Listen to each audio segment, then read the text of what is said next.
Hello दोस्तों, आज का जो क्वेश्चन है बहुत प्यारा सा क्वेश्चन है। क्वेश्चन क्या है, चलिए इस क्वेश्चन को हम लोग समझते हैं। जो आयत से संबंधित प्रश्न है। आयत क्या है? किसी भी आयत का क्षेत्रफल, यह आयत है, क्या है? आयत है, ठीक है। तो किसी भी आयत का क्षेत्रफल कितना है? तो 453.6 मीटर स्क्वायर है, ठीक है। ए हो गया, ये बी हो गया, या सी हो गया, या डी हो गया। यदि इसकी लंबाई 27 मीटर, इसकी लंबाई कितना हो? 27 मीटर। लंबाई कितना हो? तो इसका लंबाई कितना हो? 27 मीटर है। तो आयत का परिमाप कितना होगा? बहुत प्यारा क्वेश्चन है। तो परिमाप के मतलब होता है कि टोटल रेखाखंड की कुल लंबाई को हम क्या कहते हैं? परिमाप कहते हैं। कितने इसमें रेखाखंड है? इसमें रेखाखंड 4 गो रेखाखंड है।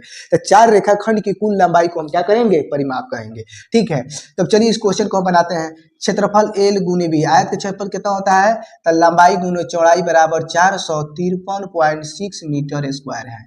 हमारा लंबाई का वैल्यू कितना दे दिया है? 27 मीटर। तो 27 मीटर हो गया गुने चौड़ाई बराबर 453.6 मीटर स्क्वायर हो गया। अब देखिए यहाँ पर मीटर से स्क्वायर खत्म हो गया, 27 है तो यहाँ डेसिमल उड़ा देंगे, नीचे कितना हो जाएगा? 10 लिख देंगे। अब देखिए 9 का पहाड़ा मीटर, 9 त्रिका 27, 9 पचे 45, दो उतारेंगे 45 कट जाएगा, ऊपर से 2 अंक उतारेंगे तो 0 डालेंगे, 9 चौका 36 यानी ये कट जाएगा। अब देखिए कि 3, अब बी बराबर कितना हुआ? तो 504/3 गुने 10, तो 3 एकम 3, 5 में से 3 जाएगा 2, 0 उतरेगा 20, 3 छक 18, 3 अठे 24, यहाँ से अब कट जाएगा। यानी बी बराबर कितना हुआ? 16.8 कितना मीटर हो जाएगा? कितना हो जाएगा? 16.8 मीटर, यानी चौड़ाई मालूम हो गया, ठीक है। यानी हम लंबाई गुने चौड़ाई, आयत के क्षेत्रफल कितना होता है? लंबाई गुने चौड़ाई होता है। अब हमको चौड़ाई मालूम हो गया, लंबाई हमारा 27 मीटर दे दिया है। अब परिमाप कह रहा है ज्ञात करने के लिए, तो परिमाप निकाल का सूत्र क्या होता है?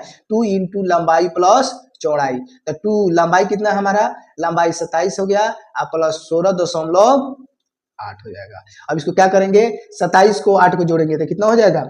जोड़ेंगे तो कितना हो जाएगा? 7 6 13 के 3 हासिल 1, 2 3 1 4, यानी 43.8 गुने 2, तो 2 अठे 16 के 6 हासिल 1, 2 3 6 1 7 और 2 अठे 16, यानी 87.6 मीटर क्या हो जाएगा? इसका परिमाप हो जाएगा। यही मेरा क्या हो जाएगा? आंसर हो जाएगा। परिमाप यानी आयत का परिमाप कितना होता है? तो 2 इंटू लंबाई प्लस चौड़ाई। उसी फॉर्म पर हम रख दिए हैं क्योंकि हमको लंबाई तो मालूम था, चौड़ाई मालूम नहीं था। तो चौड़ाई का वैल्यू हम लोग ज्ञात कर लिए हैं। चौड़ाई का वैल्यू जब हमको मालूम हो गया, लंबाई भी मालूम हो गया, तो आसानी से हम क्या निकाल सकते हैं? उसका परिमाप निकाल सकते हैं।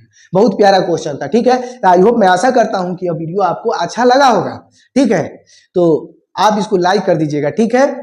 तो चलिए, ओके, जय हिंद, जय भारत।